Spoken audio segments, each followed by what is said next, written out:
So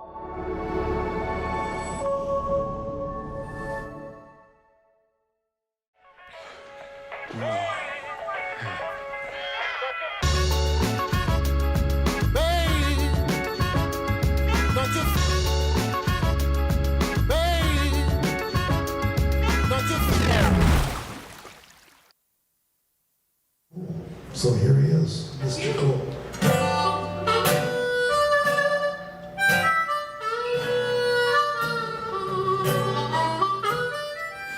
Oh, I'm not cold. Yeah, you're from Montreal though, you should be okay with it. Yeah, but no. It's been 11 years I'm here now, and I used to that weather warm, and now I just feel like old man. Relax, just have fun, Yeah. just be yourself. Yeah. And No problem. the main thing is just have fun. Yeah. So yeah, we'll just start with your name and what you do here at the dock. My name is Daniel Morel. I'm here for dock hands. That means I'm volunteer, and it's really good hazard. But yeah, I'm a volunteer here. I like to do learning. I'm learning a lot. My next question is, where were you born? I was born in Granby, a small town in Quebec. I grew up in the farm. On a farm, was it like a did. hobby farm or what kind of? No, dairy farm. Dairy farm. Yeah, we had a lot of animals. Did you have a big family? Not a big family, but I have a sister. I got sibling. Just a one sister, but like we are 5 in the house living. Like my uncle, my mom, my dad, my grandfather, my grandmother, and we run the farm. 5 or 6. We get employed too, like people that have working at the farm to helping us in the summer, mostly the hard job. It sounds like pretty standard sort of family. Like, Yeah, standard with like cows and chicken and pigs, and we got a lot of animals. I just want to take us back like all the way to the beginning. Like what kind of kid were you? Were you like hyper, like artistic? You know. I was trouble. Trouble? Let's put that way. Super hyper. But the farm helped for that too. Like I was like, okay, I need to spend the energy. I was running to the farm, helping around. But I've been a really troubled person. Not enough for school. Like I left too early. Yeah. That kind of situation where I'm in trouble. Yeah.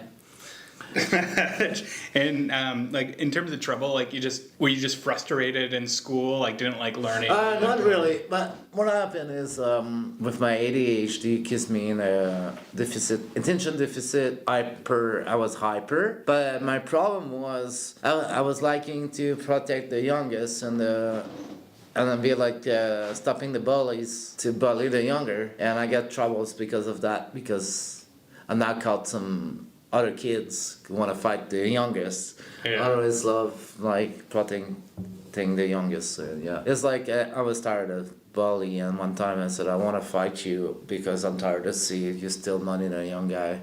And it was just high school, but still back in the days I remember I take care of the bullies too much, and I had so much troubles. And after I have some difficulty, difficulty to learn some, like example, I had some school issues with the learning progress, like French.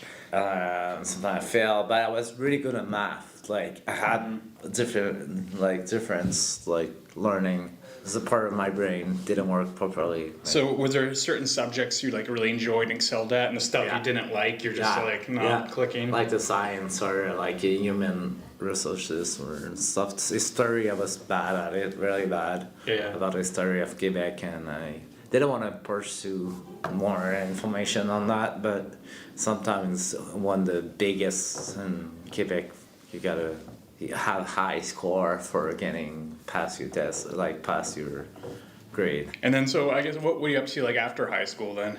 I didn't go to, actually I was grade 4. Yeah. I didn't go to high school. I didn't have this chance to know what is high school actually. But at 16 years old, I was still living on a farm until 16, when my grandfather said, okay, you don't go to school, you don't work, and I decided to sell the house and the farm. I give you $200 with a backpack. What is in the backpack was a rope, a fishing rod, sleeping bag, a knife, hatchet, and you gotta survive. You get an apartment or survive and try to get better, and that's how I started my life at 16 to learn how to survive. And after that, but after a year, I was working for somebody, a farmer, because the farmer realized that my neighbor was realized I was under the bridge, it was cold, said, "Hey, dude, you're a good worker, can you work for me for about a year?" But it didn't work well with him because, you know, the pay was not good. Yeah. The food was good and a shelter, but if you want to live like an adult, he says, I need to pay the rent. And I couldn't pay the rent. What's the small, $5 an hour? I can't pay food, I can't pay, like, that's my starting life at 16. Yeah, I'm curious, like, were you always, like, kind of musically inclined? Like, No, actually, that's a good question. I started at 18 years old, and the story is I was living in Sherbrooke City. I was living under a bridge, a train, they call it Black Bridge. This is like a whole train track. And this is in Montreal still? No, Sherbrooke City. Like, it's more in the east coast of Montreal, like east. I was walking one night with a flashlight, a headlamp, and I saw something flashing on the, like something shiny in the train track. And it was a harmonica, and I was under the bridge, started practicing, and this is why I started harmonica. And I was annoying on the part, people was rude with me, said, get a job, you're not good at this, you should, like, you will starve to death. A lot of people, like, they don't like me in the beginning because I was homeless or whatever. But a year after, I grew like a musical voice, and I was playing the first time to the big scene to Chef Blues. Chef Blues is the festival, blues festival. After a year, and I was proud of, like, be a part of the blues festival. So how did the blues festival, because basically you started self-taught yourself harmonica through a year. How did you even get hooked up with the music festival? That was a good question. Busking through the year, I was busking in the front of, it's called Granada. Granada is a theater down Sherbrooke, and I was busking in the front of this building, and some woman approached me. Like, Suzanne was the person in charge of this year, like, of the festival, and she asked me, do you want to be part of the blues festival? And I said, yes, why not? And I meet some people, great artists, amazing artists too, and I get some inspiration by them, like Indira Sphere, she is Brazilian, and a professional harmonica player, amazing stories, amazing person, and I had this chance to play with her, and I learned so much about her.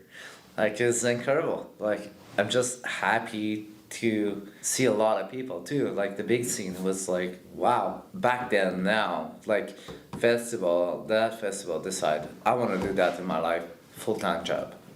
This is what I decided in my life. I didn't want other stuff around it. What's the difference between each harmonica?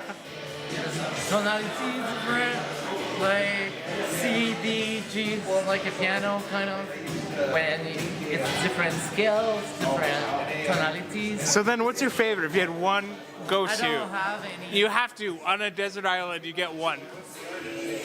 SCR. It's actually the first one. Can you show that? Kind of help you dial in some focus? Yeah, focus on this.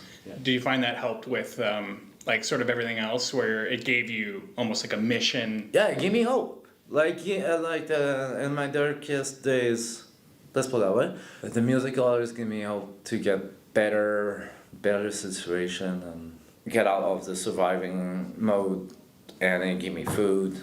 It was giving me a lot of opportunity to grow and understand it too. Like, what I mean by understand it is, when you're a musician, sometimes you gotta learn. Right now I'm learning how to work with marketing and how to book, and learning like so much. Because of Doc, helped me a lot too.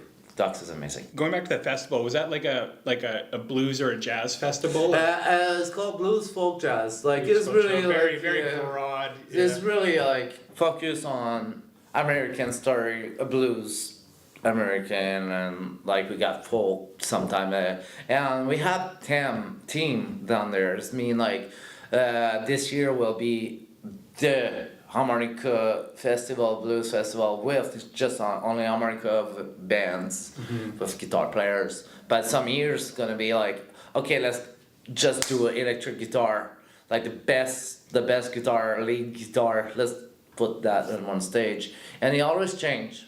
Like it's always never the same artist every year.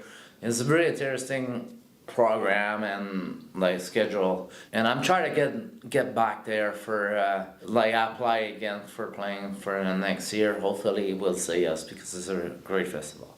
Do you find like meeting the other musicians, because I'm assuming it's a pretty eclectic bunch, very diverse. Yeah. Did you find that kind of help foster a community? Oh yeah, not just that. My story is amazing. Like example, with I saw a buddy guy in my life. I'm a blessed man because I was playing in Quebec and another festival in Quebec, and I met him. He was playing with a full brass. Because I was the youngest, he called me Baby Blues. Baby Blues. I like that. Because I was the youngest in the team. I was 19. You're a baby. I was just a baby in the scene, right? And that name just keep. I don't use it anymore because like I don't know. Just feel like I've grown. I've grown with the stories of life, but I always remember the first time when I hear Baby Blues, and I just great. Like just that name is just gonna be still in my heart. Yeah. Oh, that's awesome. What sort of prompted the move from Quebec to BC? Like, is there a story in between there? Like, did you stop in between? I never really feel like home anywhere, and I like to travel. And I decided one day, I said, okay, I'm gonna take my backpack and stop. Like, let's go cross Canada. I try cross first. I see like Ontario, Manitoba. I try to find feel like home, and I never felt, and I still not felt home. And this is I'm working on this right now in personal life. What is home? Is it a home, a house, a cube, like an apartment, or it can be a house moving? That's mean like that's my future project is get my full license and be a road musician full time and having like my RV and just live free of not four square where I can do like much because you have so much regulation in an apartment and you gotta rent so much, like you gotta play there, you gotta rent some money, a rent for play music, you can do noise, so much, but my goal is getting better musician, getting organized better, and that's why I am in the dock and help to learn and make your business better and grow. So when you're crossing Canada, were you like hitchhiking? Like how are you actually? But sometimes I hitchhike. Sometimes I can take the bus. But the first way through the first month, it take me 30 days to go to the Montreal to Victoria. But I take my time. Yeah, I start really enjoying every town, busking, dumpster diving. Dumpster diving is mean, like in the winter, it was like a beginning in the winter, I was going to the garbage, getting free food off the dumpster, and I don't do that anymore because bad experiences, but, and I jumped the train, hopped the train, it's called hop train, but I don't do it anymore because my friend passed away, and I promise I will never because of the hopping train. That's what I was gonna ask because I hear it's pretty dangerous. Yeah, in the winter and when it's rain, it's really slippery. It's not like they upgrade their security now, and they allowed to shoot the person inside. That's a military thing now. It's like you offense the queen. Oh my god. That's really intense, but that's pretty much if you get caught. I don't want to do that anymore. No, I had no idea. Yeah, this is all about learning, right? Do you still have that same harmonica? No, actually, I give another honest person.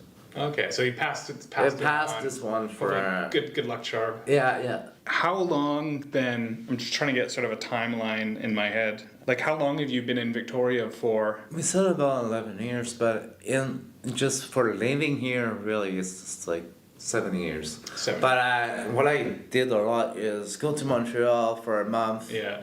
I didn't like it. Flew back here. I make the money like busking in Montreal to get the money before I flew here. And one time I started at Victoria. Go back to Montreal, get in troubles, too much like ex-girlfriend, blah blah blah. Don't want to deal with that anymore. Musician problem. I don't want this. Now I try to be stable and just fill my dream and make it happen. So I take it then like 7 years, like on and off most On year and month. off, yeah. Like that's pretty much the longest you've been at one place besides Montreal. And I Yeah. say one place Yeah. pretty loosely. Yeah, loosely, let's put that way. I live in Souk, I live in Lanford, I move around. I tried Duncan, didn't like it at all. Yeah. Like, I tried around, but for about 3 years, really, I've been stable. Around, okay, that's about 2.5 to be honest, and in the same apartment. Okay, Yeah. cool. I don't like it so much, but it is what it is. Yeah, well, it gives you some stability at least to Yeah. focus on the music, and then as you're learning now, you'll get stuff set up, and then you can kind of let it go. Yeah, I can't wait to have my full license and my project done too. And something exciting, I gotta put that. We got this beautiful Big Train T-shirt coming up on Kickstarter. I just have to. Right? We'll do a plug at the end because I wanna talk about Big Train and Okay. your bandmate. That's Lonnie Glass. Glass, yeah. Cool. I wrote it down wrong. Lonnie That's Glass. alright. First of all, let's just to sort of bring it to Sinan. Like, how did you and Sinan meet originally? Because he's the last person I just interviewed. He is the most talented blues harmonica player I've ever known. He is literally a genius with that little instrument. Yeah, and Sinan, I met him in Beacon Park a few years back, 3 or 4. Really good person to be around. Just a great person, a great helper, a great friend. How I met him I think it's Beacon Park, yeah. And then, what about your bandmate, Lonnie Glass? Yeah, that's a good story. My friend, before I met Lonnie, I met Teresa. Teresa, she is an amazing person, is a friend of mine. She said, "Where are you up to?" I was with my guitar walking, just practicing like on the park. So I'm going, like, Teresa stopped me, Yeah. said, "Hey, what are you up to tonight? Do you want to go?" I said, "What do you want to do?" I said, "I want to play pubs." I said, "Okay, come to the open mic on Sunday at Christie's pub," and that's where I started playing there, and I saw Lonnie playing, and I said, "You good? Can I play with you one day?" And he played a little bit of blues. I joined him, and now we have a duo, and we did a tour last summer. Mm-hmm. The first one was great. The other one, we have some issues, communication issues, and we did come back in Victoria, but eventually I hope to do a longer tour, doing a 2-month cross until Alberta, and maybe a little bit on Manitoba, and come back to Victoria. Yeah. And then, where did the name Big Train come I decided because I think this is really a good contrast. The Big Train can be rolling a long time. Because I started in the harmonica and the train track under the bridge. That was the first ID. Mm-hmm. And the other one is because my blues partner is 73 years old and I'm 33. We have we got like 40 years difference, but the train's still rolling. That's mean it's not an age or we have different story, totally different life. He grew up differently and grew up super poor, like really a blue story. I'm trying to get a book about my bio. Eventually, is my other project. And then, how do you describe the kind of music you guys play when you play together? That's a good question because we're not standard blues. Lonnie Glass is a songwriter, and I said blues influence jazz.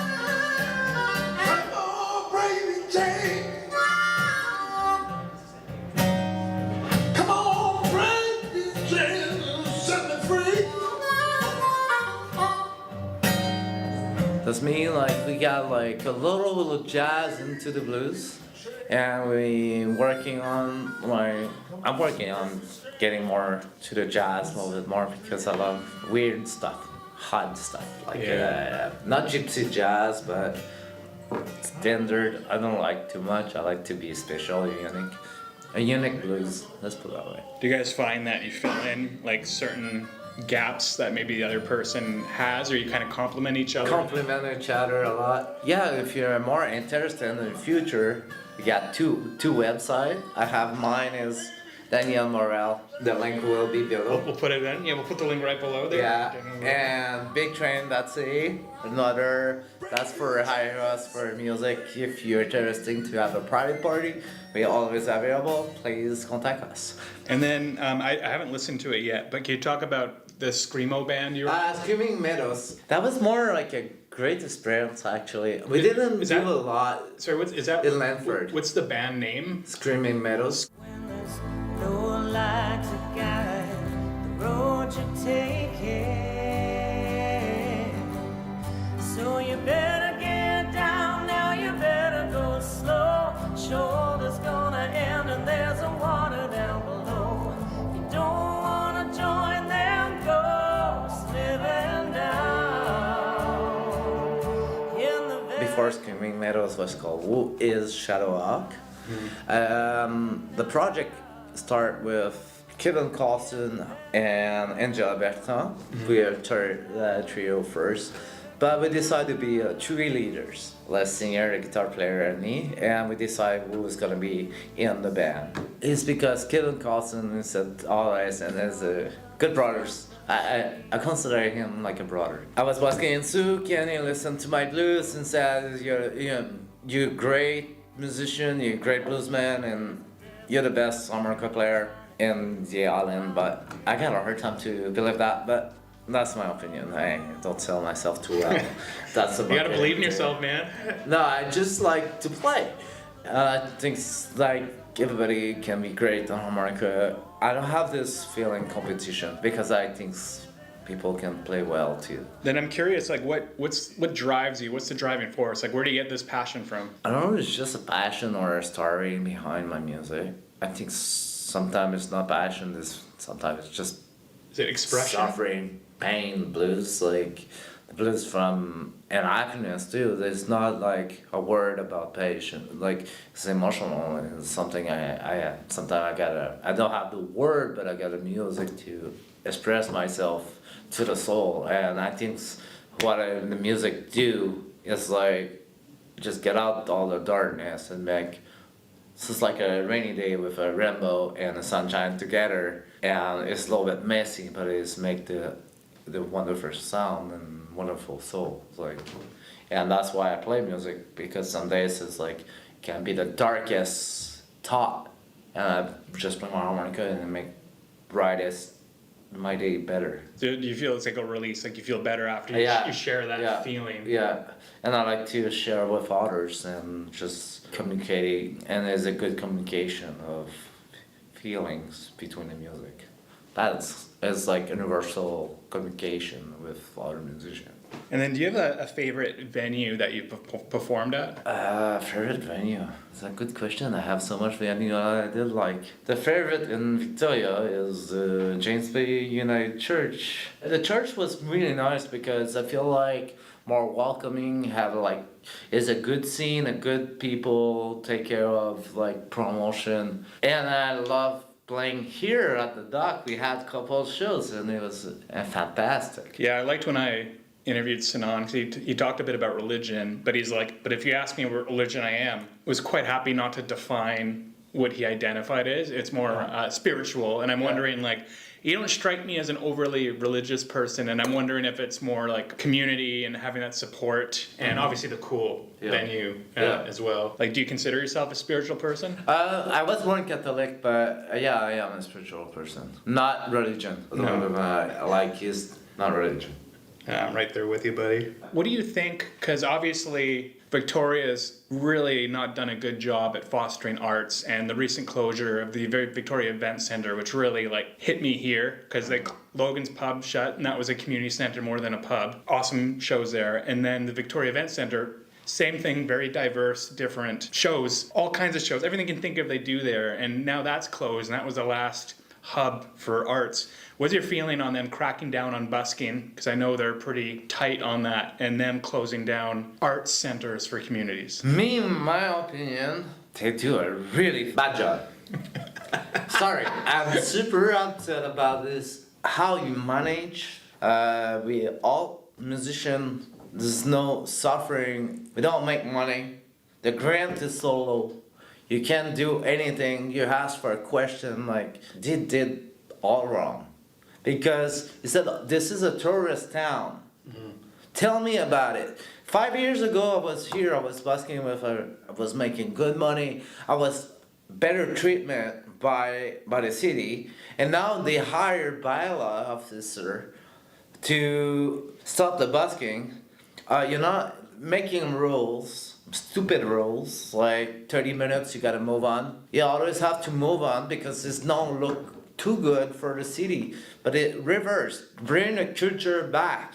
And I will repeat, bring the freaking culture back, because the city of Victoria, what it's doing, you just don't help the people, you just destroy. What do you think about homeless people? People was complaining about the situation of the no shelter and all this too. Let's put it that way, it's not just the music. This town need to be stopped growing for condos, but actually making apartment and making progress, not decreases the money and use their taxes for the freaking road. How many millions we spend? Stop that, Mayor. Yeah, I thought I escaped that. Like, I grew up here and then lived in Vancouver on and off for 13 years. And obviously, up to COVID, they were still shutting down, places, DIY event spaces. Yeah. So I thought when I moved back here, it's like, cool, I'm home. Surely Victoria will foster the arts. No, and I'm just a little bit worried about the situation worldwide right now about economic wise right now. Everybody suffer, and the first thing all the artists, it can be visual, we all suffer right now. But if you got a chance, please support local music more. You can. I'm curious, and you've kind of alluded and answered this already, but what are your current goals and what are your future goals? My current goal right now, I'm doing a Kickstarter for this nice merch. I'm doing a baby step right now to grow my business, to be able to be an autonomous musician. If you need more explication, I can explain a little. No, so you just want to be financially independent, being able to make money off your music, and ideally travel around when you sort of get your portfolio completed, which we're working on right now with the websites and the merch and the upcoming shows, and selling merch at the shows. Yeah, and maybe online too. That will be my project. My second and last question is sort of, how did you find the doc, and kind of how's your experience been so far? That's a really interesting. Sinan was working here at Existence Project. I think she talked about it. I was it helped me a lot. This Existence Project too is an amazing project. It's non-profit. Put that in too. Oh, we're covered. We have a whole episode on them. Great. So we're good. We're covered. I just want to tell I met Colin, and Colin is a wonderful person. Is a manager, a member, and he said, "Do you want to volunteer?" I didn't know the doc well, to be honest with you. I hear just good place, but now when I'm in, I feel it's not a home. But it's really cozy, the coffee is great, the people are great, and a great communication, that's the key of the success. Communication. And helping each other when you get a question. I realize I have so much question and I feel annoying, but at the same time, I'm not annoying because people actually take time to listen to you and helping you to grow your business. Right now, he didn't ask me for a return, and I really, really like this place because I feel like people are people, not just businesses. Not like I am working on office, I am independent. No, I feel more warm. I cannot ask a question. They ask me back, or you refer the right information to look at for getting my business grow. And if I can help, I will do the same. It's a really nice collaboration each other. That's my opinion. Yeah, I mean, I found this place by accident. Like, I was ultimately terminated from a job because I was working remotely, and after a couple of years, I kind of broke down and I couldn't do it anymore. And had I known about this place, I would have just come here a couple days out of the week and probably not been fired. But it gave me that kind of community and a good place to work. And the thing I like about, and I probably won't put this in the podcast, but you're allowed to be weird here. You're allowed to be Yourself. You're allowed to be yourself. You're allowed to let your freak flag fly. And I like the downstairs is sort of the busier area. And then if you need quiet, you just go on the Upstairs. 3rd floor and there's a library. And it's a reasonable price too. Yeah. I looked at the other office and, they're great here. If you only need one, come here. Yeah. Good review. I'm going to put a good review today. And so my very last question is for people who feel stuck in a place or situation where they feel like they can't get out of, or they're frustrated and they don't know what to do, what advice would you give them to maybe help them move on or get to a better place? Oh, I'm still in that little pattern there. Right now, what it helped me is come here. Like today, I was not feeling too well. I was frustrating about other situation in my own place. I decided, no, I'm not gonna stay at home. I'm gonna be sick people, and that's why I come to the office. And actually it helped me to have a better day. I didn't think about what I'm gonna be do today, but doing action make your day better. That means don't stay in bed, or just call a friend. If you're frustrated, go outside, take a breath. I feel stuck sometimes, but something good will happen after. I no clue how to help you, but don't stop. Sometimes you gotta break some walls to actually make beautiful action that help a lot. That's what I do right now. I break some walls. I rebuild one for a better door. Let's put it that way. Dude, that's so poetic. Yeah, that was what it. You're saying you weren't a lyricist earlier. I don't know about that, dude. I'd write some lyrics if I were you. Yeah. Oh man, yeah, those are all the questions. Yeah, that's what I think. Well, it's funny you came here today because this interview wasn't planned. I had someone who we had to postpone it, but it was like, well, I guess I'll just catch up on other work, and then but I was meaning to interview you, and then you came in and it was like, oh, perfect. Perfect timing. I didn't know. That's why I do action and something will happen. Sometimes it's bad, but maybe in the morning you wake up and say, oh, let's go do it something. Yeah, I think making action is really a key of. Yeah, my mom always said no matter how sort of angry you are at night or how bad things seem, just get a good rest and you'll start fresh the next day. Woo!